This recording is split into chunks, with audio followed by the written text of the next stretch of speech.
Magandang umaga. Narito na ang pinakahuli sa binabantayan nating si Bagyong Domeng na nasa typhoon category.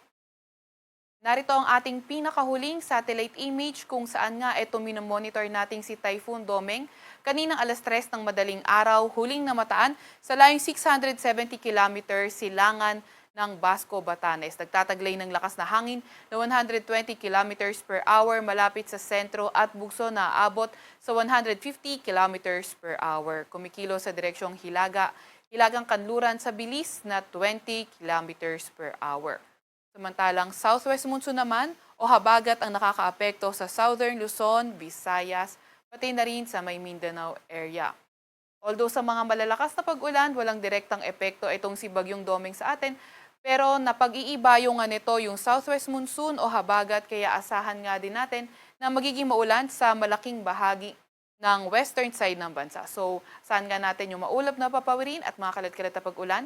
Pagkidlat at pagkulog dulot ng habagat, iyan ay sa lugar ng Metro Manila, sa may Calabarzon, sa may Mimaropa, Bicol Region, Western Visayas, Negros Island Region, sa may Zamboanga Peninsula, pati na rin sa may Barm. Kaya yung ating mga kababayan na inuulan ng mga nakaraang araw pa, pinag-iingat sa mga banta ng pagbaha o hindi kaya pagguho ng lupa.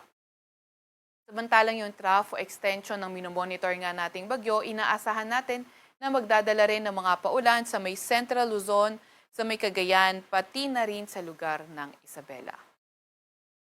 Narito naman yung pinakahuling track ni Bagyong Domeng, kung saan inaasahan natin na tatahakin pa rin niya yung north-northwestward direction hanggang Lunes bago ito mag-recurve south ng Japan for the rest of the forecast period. Nakikita nga rin natin na less likely na maglandfall ito. Nakita naman natin malayo sa landmass ng Pilipinas. Less likely na itong maglandfall sa kahit anong parte ng ating bansa at posible nang lumabas ng ating Philippine Area of Responsibility pagdating ng Lunes. Inaasahan nga rin natin na patuloy pa ring lalakas itong si Bagyong Domeng sa karagatan silangan ng Pilipinas until Monday. At pagdating nga ng Monday, posible na itong mag-gradualing humina. Meron din naman tayong nilalabas na weather advisory dahil sa southwest monsoon o habagat na napag-iiba yung nga ni Bagyong Domeng. So ngayong araw, inaasahan natin 50 to 100 millimeters na mga pag-ulan sa Palawan, Antique, pati na rin sa may Occidental Mindoro. So kapag 50 to 100 millimeters yung mga pag-ulan, yung flooding posible mainly sa areas na urbanized, low-lying at malapit sa river, at landslide posible sa mga landslide-prone areas. By tomorrow naman, inaasahan pa rin yung 50 to 100 millimeters na pag-ulan sa Palawan, Occidental Mindoro, Antique, Iloilo, pati na rin sa may Guimaras. At pagdating ng Tuesday, June 2, 50 to 100 millimeters na mga pag-ulan posible sa may Zambales, Bataan, pati na rin sa may Batangas, Occidental Mindoro, sa may Palawan, Antique, Iloilo at Guimaras. So yung mga kasamahan natin sa Pag-asa Regional Services Division, patuloy na maglalabas ng mga heavy rainfall warning o kaya rainfall advisory, pati na rin thunderstorm advisory kung kinakailangan.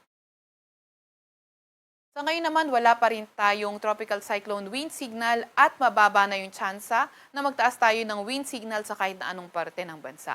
Gayunpaman, kagaya ng nababanggit natin kanina, ay napag-iibayo nga nitong si Bagyong Domeng yung southwest monsoon o habagat, kaya asahan natin yung mga bugso ng mga malalakas na hangin ngayong araw sa malaking bahagi ng Visayas, Batanes, Cagayan, Calabarzon, Mimaropa, Bicol Region, Zamboanga del Norte, Misamis Occidental, sa may Misamis Oriental, Camiguin, Agusan del Norte, Dinagat Islands, Surigao del Norte, Sarangani, Davao Occidental, pati na rin sa may Davao Oriental.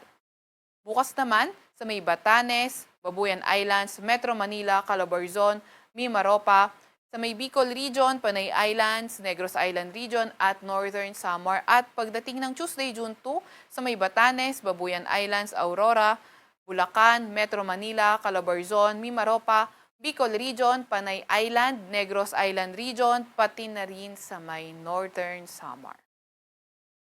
Wala pa rin naman tayong nakataas na gale warning sa kahit na anong dagat baybay ng ating bansa, pero asahan nga yung katamtaman hanggang sa maalong karagatan sa may bandang Northern Luzon at up to moderate na sea condition sa ilang bahagi sa nalalabing bahagi ng silangang bahagi ng ating bansa.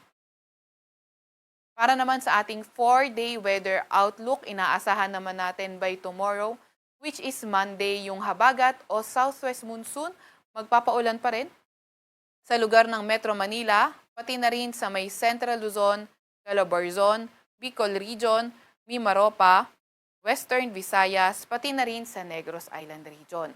Pagdating naman ng Tuesday, ay inaasahan natin yung habagat o southwest monsoon magpapaulan pa rin sa may Metro Manila, Central Luzon, Calabarzon, sa may Mimaropa, pati na rin sa Western Visayas at Negros Island Region. At Wednesday until Thursday, magpapaulan pa rin yung habagat pero mas konting areas na. Dito nga yan sa may Metro Manila, sa may Central Luzon, Calabarzon, pati na rin sa may Mimaropa. Pero dahil nga mahaba yung range na ating nabanggit, may tsansa pa rin itong magbago kaya patuloy pa rin tayo mag-antabay sa mga ilalabas na update ng Pag-asa.